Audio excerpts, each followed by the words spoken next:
divides that right angle triangle into two other right angle triangles, and all three are similar to each other, mathematically similar. Okay, which means they have the same angles. Alright, so there's some interesting things that come out of this. AB squared is equal to BD times BC. Right? AC squared, the other side, is equal to CD times BC. And then that altitude squared, AD squared, is BD times CD. And although I haven't done it here, it's incredibly easy from there to prove Pythagoras' theorem. There are hundreds of proofs of Pythagoras' theorem, and this would be one of them. Okay, I leave that as an exercise to you, using those equations to prove Pythagoras' theorem. Something that we often give as a question in grade 12 to prove is actually a result of its own. It's called the tangent-secant theorem. It's where you've got an external point and you draw a tangent, so the tangent there is AB, and a secant is a line that cuts a curve or a circle in two places.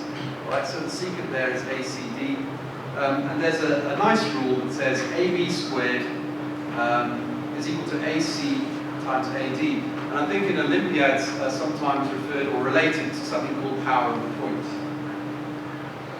Now here's something that used to be in our maths curriculum and has gone out, and it's called concurrency theorems.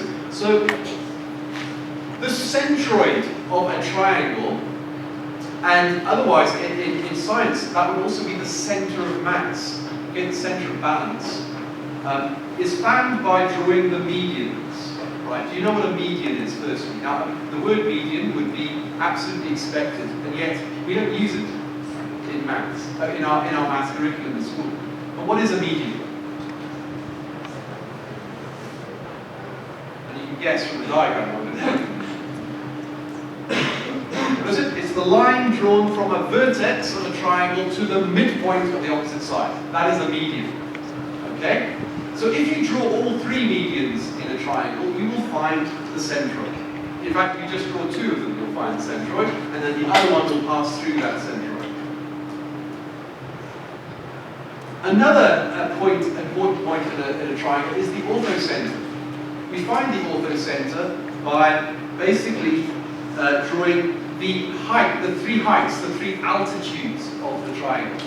Now note that an altitude can be outside the triangle. I've drawn an acute angle triangle here, so all the altitudes are inside. And at the point of meeting, we call that the orthocenter. Okay?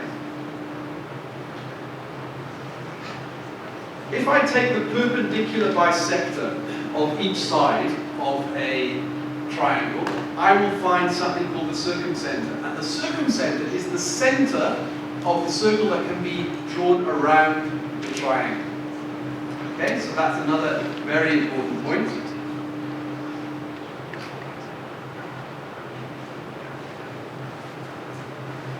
And then likewise the incenter, that is a point that we find by drawing the angle bisectors of the triangle. Right, and then if you found that point, then you can draw the inscribed circle. The circle that just is a tangent to each side.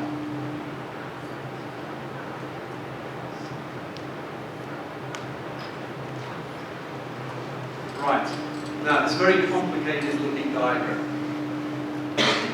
What we've got on this diagram is all those points that we've just discussed. And there's a very, very interesting line that you can draw through the orthocenter, the centroid, and the circumcenter. That's called the Euler line. That's the red line that you see there. So the orthocenter, the centroid, and the circumcenter are collinear. And that line you can draw through them, as I said, is the Euler line. The intercenter is the odd one out there. That doesn't fall on that line. Okay? And also, what might be useful knowledge to you is that there is a fixed ratio between the distance from the orthocenter to the centroid and the distance from the centroid to the circumcenter. And that is always divided in the ratio of 2 to 1. Alright, so the orthocentroid is always double. Doesn't matter how you change the triangle, it's always double the distance from the centroid to the circle center.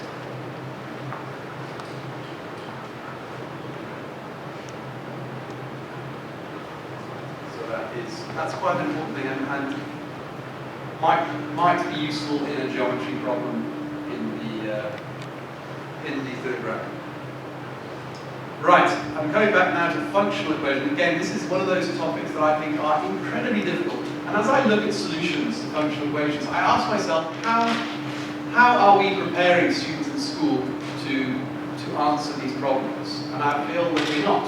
I think that's just one of those sort of grey areas for me as far as Olympiads are concerned. I think there's a lot of stuff that you need to know and you need to be trained in that you're not getting from just normal schooling and your own natural brilliance. I think that there's a sort of a bit of a gap, and I think some of the stuff, my personal feeling is a little bit unfair that appears in Olympiads, but I'm not here to criticise. Actually, what we're here to do is try and prepare you for those Olympiads. So again, I'm not going to go deeply into functional equations, but I'm just going to give you an idea of what they're all about. Very difficult topic, and I believe that specialist training is required.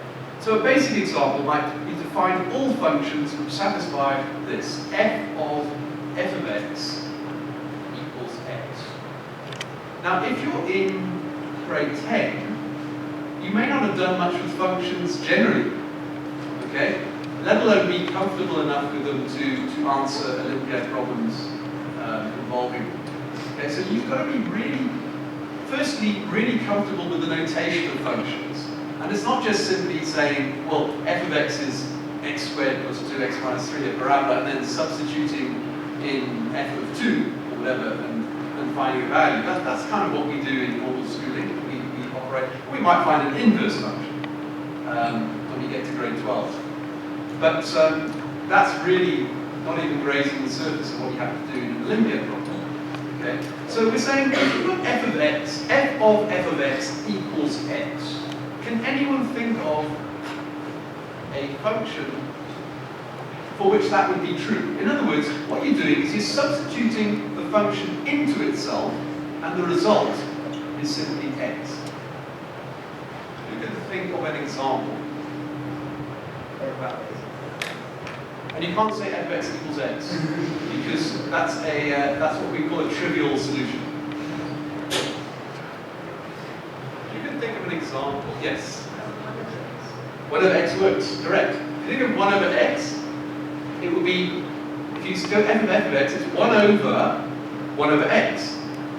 So it's 1 divided by 1 over x, which is 1 times x, which is x. Excellent. But it's not the only answer. And quite often, it says, the questions say, find all functions that satisfy. And there's some quite complex strategies for proving, and this is the other thing that I wanted to mention later. In Olympiads, it's not actually sufficient just to come up with an answer. So let's suppose you come up with 3 answers. You've got to prove that those are the only 3 answers. So there's a big divide between what we do in school and in terms of proof and what you have to do in an Olympiad. We don't really train you to prove things all the time. You do a bit of proof in geometry, but that's really baby stuff. You have to prove everything, all your results, and you have to prove why your answer is correct. Okay, and the neater your answer, the more marks you get for it. Okay, so a neater answer might get more marks than a brute force approach. Yes? More general solution is a over x equals n over x. Yes, correct. And a over x, anything, Really? any constant over x would work. Correct. So that's a generalization of 1 over x. Anything else? Can you think of anything else? There's another quite simple one that works. When you substitute the function into itself, it just gives you x. Very simple. Yes. Yeah. Negative x. Yeah. Is that trivial? No, not really. I suppose. Yeah, I think it works. It works. Yes? F of x is positive x. Yeah. The f of x equals x almost always works for most things. So we call that a trivial solution. Right, so another one would be, well, here they all are. 1 minus x. Yeah? 1 minus 1. Yes? Oh, yeah. If x equals 1 to the power of x, 1 to the power of x, which is 1. which is 1, substitute back to the equation. Yeah, 1 to the power of 1. Okay. I'm not going to even say whether that is acceptable. I suspect not. No. I suspect it would come under the category of trivial.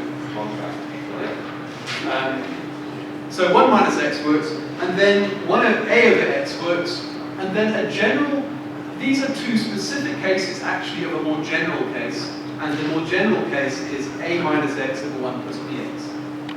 Okay, that works. So for any values of a and b. Okay, so in a linear situation, you'd have to sort of figure out all those and prove why they all work, or why the general case works. Okay, so and by the way, that's a very simple one. Very simple functional equation.